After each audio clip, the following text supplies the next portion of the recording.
कहानी की शुरुआत में हम साइबेरिया की एक जेल को देखते हैं जहां ढेर सारे जर्मन सोल्जर्स को लाइन से खड़ा कर दिया गया था। दरअसल वर्ल्ड वॉर 2 के खत्म होने के बाद रशिया ने बहुत से जर्मन सोल्जर्स को कैदी बना लिया था और उनसे कोयले की खानों में दिन रात काम करवाने लगे। हालांकि इस जेल की सिक्योरिटी काफी कम थी, लेकिन इसके बावजूद भी कोई इस जेल से भागने की कोशिश नहीं करता था, क्योंकि इस जेल के चारों तरफ बर्फ ही बर्फ थी और ये जेल किसी भी इंसानी बस्ती से पूरे 14,000 किलोमीटर दूर थी। इसलिए अगर कोई कैदी इस जेल से भाग भी गया तो साइबेरिया की जमा देने वाली सर्दी में उसकी मौत पक्की थी। ये जेल चारों तरफ हजारों किलोमीटर दूर फैली हुई बर्फ के बीच में बनाई गई थी, इसीलिए कोई भी कैदी यहाँ से भागने का सोच भी नहीं सकता था। लेकिन इन कैदियों में एक कैदी ऐसा भी था जो बहुत ही शार्प माइंड था और वो इस जेल से भागकर अपनी बीवी और बेटी के पास जाना चाहता था। इस कैदी का नाम क्लेमन फॉयरल था, जिसे इस जेल में पूरे 25 साल की सजा काटनी थी और क्लेमन ऐसा बिल्कुल भी नहीं चाहता था कि उसकी आधी जिंदगी इसी जेल में बीत जाए। क्लेमन किसी भी हालत में इस जेल से भागना चाहता था। लकीली एक दिन क्लेमन को भागने का मौका मिल गया और वो एक कोयला ले जाने वाली मालगाड़ी में बैठकर इस जेल से भाग निकला। अब जेल के बाहर जब उसने खुले आसमान में सितारों को देखा तो वो खुशी से झूम उठा, लेकिन ये खुशी कुछ ही देर की मेहमान थी। थोड़ी दूर चलने के बाद उस मालगाड़ी को रोक दिया गया और जब क्लेमन ने बाहर झांक कर देखा तो एक रशियन सोल्जर बंदूक ताने उसके सामने खड़ा था। बदकिस्मती से यहाँ क्लेमन पकड़ा गया और जेल से भागने के जुर्म में उसे एक ओपन एयर सेल में बंद कर दिया गया। सर्दी बहुत ज्यादा थी और रात में होने वाली बारिश ने क्लेमन की हालत खराब कर दी थी। उस सेल में क्लेमन को कुछ घंटों के लिए नहीं बल्कि पूरे 2 दिनों तक रखा गया। अब पूरे 2 दिन बाद अगली सुबह जेल का वार्डन उसके पास आया और उसे सेल से बाहर निकाल कर उससे कुछ भी टॉर्चर नहीं किया गया। बस सिर्फ ये बोला कि तुम्हारे साथी बेसब्री से तुम्हारा इंतजार कर रहे हैं। अब जब क्लेमन अपने साथियों से मिला तो वो सब लाठियां और डंडे लेकर उसका इंतजार कर रहे थे। वो सब क्लेमन पर बहुत गुस्सा थे, क्योंकि क्लेमन के भागने की वजह से उन सबको पिछले 2 दिनों से भूखा रखा गया था। और क्लेमन को अब वार्डन की बात समझ में आ गई कि उसने क्यों कहा था कि तुम्हारे साथी तुम्हारा इंतजार कर रहे हैं। अब क्लेमन को देखते ही बाकी कैदियों ने उस पर हमला कर दिया और उसे बहुत बुरी तरह से मारा। इस मारपीट में क्लेमन इतना जख्मी हो गया कि उसे जेल के हॉस्पिटल में एडमिट करना पड़ा। इस जेल का डॉक्टर भी एक जर्मन कैदी था। जैसे ही क्लेमन होश में आया उसने डॉक्टर से कहा कि मैं एक बार फिर से जेल से भागना चाहता हूं और मुझे आपकी मदद चाहिए। डॉक्टर क्लेमन की बहादुरी देखकर हैरान रह गया कि ये इतना सब कुछ झेलने के बाद भी हार मानने को तैयार नहीं। डॉक्टर ने उसे समझाया कि इस जेल से जिंदा भाग पाना नामुमकिन है और अगर तुम यहाँ से भाग भी गए तो बाहर की जमा देने वाली सर्दी में मर जाओगे। लेकिन हकीकत ये भी है कि अगर तुम यहाँ से नहीं भागे तब भी तुम्हारी मौत पक्की है, क्योंकि जिन कोयले की खानों में तुम काम करते हो वहाँ कार्बन की मात्रा बहुत ज्यादा है, जो हवा के जरिए तुम्हारे शरीर में जाता है और उससे कैंसर जैसी खतरनाक बीमारियां होती हैं। इसलिए डॉक्टर ने क्लेमन से कहा कि तुम्हें एक आखिरी बार इस जेल से भागने की कोशिश जरूर करनी चाहिए। उसके बाद डॉक्टर ने अपने सारे गर्म कपड़े, जूते और जरूरत का सारा सामान निकालकर क्लेमन को दे दिया और उसे ये भी बताया कि रशियन सोल्जर्स अपना खाना रेलवे लाइंस के पास छुपा कर रखते हैं। इसके साथ ही उसने क्लेमन को एक बंदूक भी दी ताकि वो अपनी हिफाजत कर सके। दरअसल डॉक्टर ने ये सारा सामान इसलिए पहले से इकट्ठा किया हुआ था क्योंकि वह खुद भी इस जेल से भागना चाहता था, मगर 1 हफ्ते पहले उसे पता चला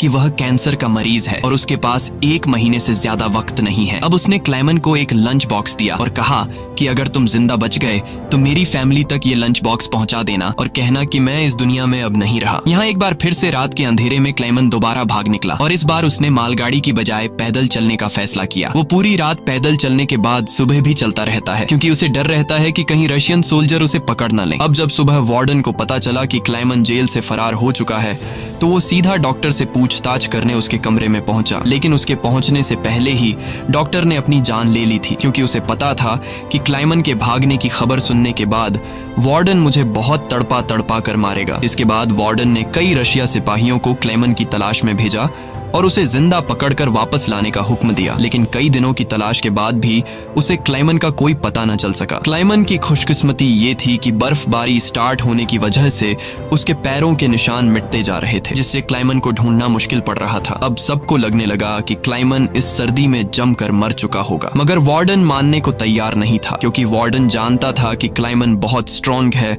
और वो इतनी आसानी से हार नहीं मानेगा। इसलिए उसने तलाश जारी रखने का हुक्म दिया। वहीं दूसरी तरफ हम क्लेमन को देखते हैं जो पूरे जोश के साथ बर्फीले तूफान को पार करते हुए आगे बढ़ रहा था। जेल से भागने के 9 दिन बाद उसे अचानक कुत्तों के भौंकने की आवाज सुनाई दी और जैसे ही वो पीछे मुड़ा उसने एक स्लेज को अपनी तरफ आते देखा। उससे पहले कि वो भागता वो स्लेज उसके पास आ गई और उस पर चढ़ती हुई आगे निकल गई। तभी क्लेमन की आंख खुल गई और उसे पता चला कि वो सिर्फ सपना देख रहा था। दरअसल क्लेमन पिछले 9 दिनों से पैदल चल रहा था और अब उसका खाना भी खत्म हो चुका था। भूख और थकान की वजह से उसका आगे बढ़ना मुश्किल हो गया था, लेकिन इसके बावजूद क्लेमन ने हार नहीं मानी और जैसे तैसे चलता रहा। कुछ दिनों के बाद उसका जिस्म भी जवाब दे गया और वो भूख से बेहोश हो गया। अब कुछ घंटों बाद जब उसे होश आया, उसने अपने आसपास एक अजीब सी आवाज सुनी। तभी उसने एक सील को देखा और ये देखते ही उसकी आंखें चमक उठी। उसने फौरन अपनी बंदूक निकाली और पूरी ताकत के साथ निशाना लगाने की कोशिश की, लेकिन थकान और कमजोरी की वजह से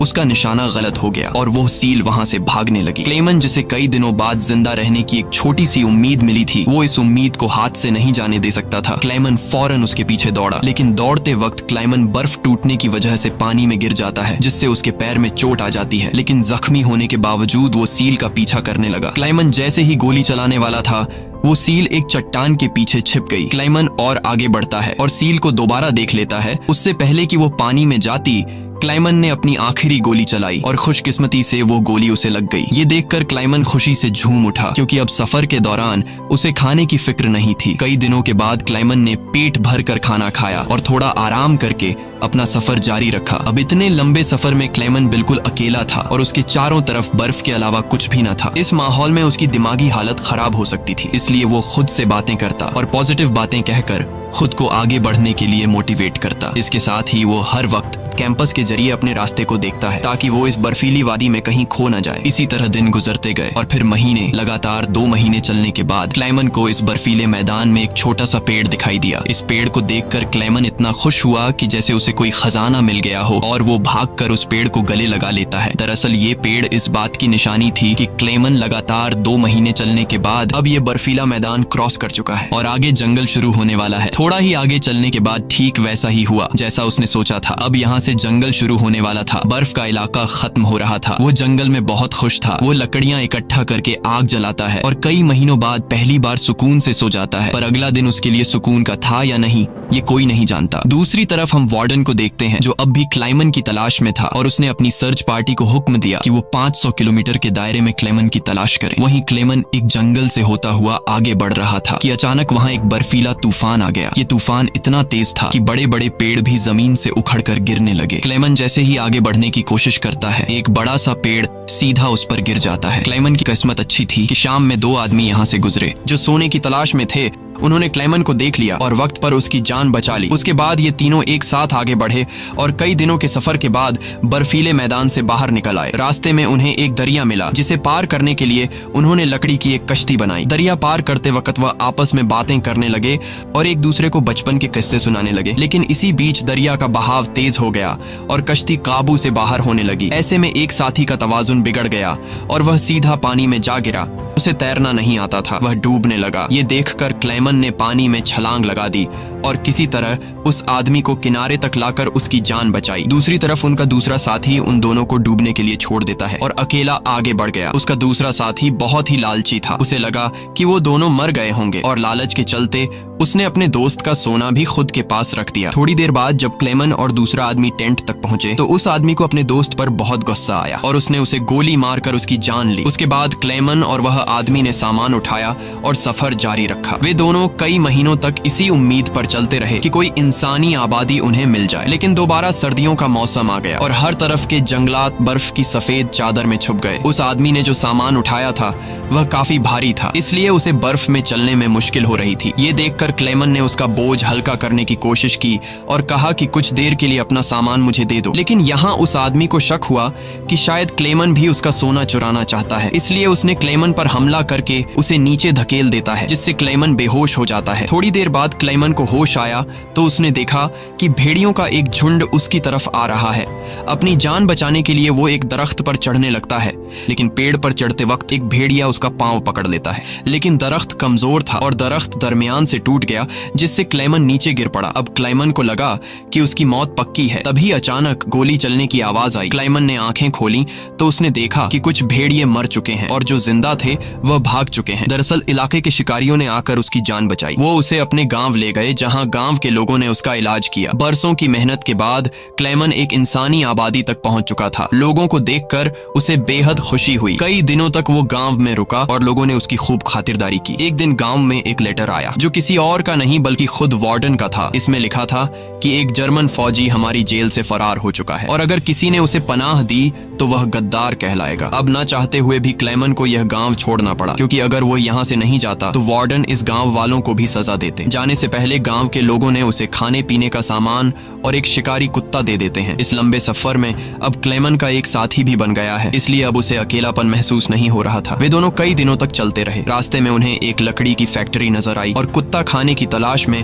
उसकी तरफ दौड़ा। अब क्लेमन अपने कुत्ते को बचाने के लिए मिल के अंदर गया। वहां वर्करों ने क्लेमन को पहचान लिया और उसे मालिक के पास ले गए। वहां जाकर क्लेमन ने मालिक को अपनी पूरी कहानी सुनाई, जिससे सबको क्लेमन पर तरस आया। उन्होंने उसे खाना खिलाया और जर्मनी जाने वाली ट्रेन में बिठा दिया। क्लेमन खुश था कि वह जल्द अपने घर पहुंच जाएगा, लेकिन वो नहीं जानता था कि मिल के मालिक ने उसकी खबर वार्डन को दे दी है। अब वार्डन अपने सिपाहियों के साथ स्टेशन पर उसका इंतजार कर रहा था, लेकिन स्टेशन पहुंचने से पहले क्लेमन ने दूर से रशियन सोल्जर्स को देख लिया और मौका मिलते ही ट्रेन से कूदकर भाग निकला। मगर बदकिस्मती से रशियन सिपाहियों ने उसे देख लिया और उसका पीछा करने लगे। क्लेमन ने जल्दी से पटरियां पार की, लेकिन अचानक न जाने वार्डन कहां से सामने आ गया। ये देखकर क्लेमन का दिल घबरा गया, क्योंकि अब उसे लगा कि उसकी बरसों की मेहनत जाया हो गई। अब इससे पहले कि वार्डन उसे गिरफ्तार करता, क्लेमन के कुत्ते ने वार्डन पर हमला करके उसे काट लिया और यूं एक बार फिर से क्लेमन को भागने का मौका मिल गया और वह पूरी जान लगाकर यहाँ से भागने लगा। लेकिन तभी उसे गोली चलने की आवाज आई और जब उसने पीछे मुड़कर देखा तो उसने अपने कुत्ते को मरा हुआ देखा। ये देखकर क्लेमन को काफी दुख हुआ, लेकिन इसके बावजूद भी वो रुका नहीं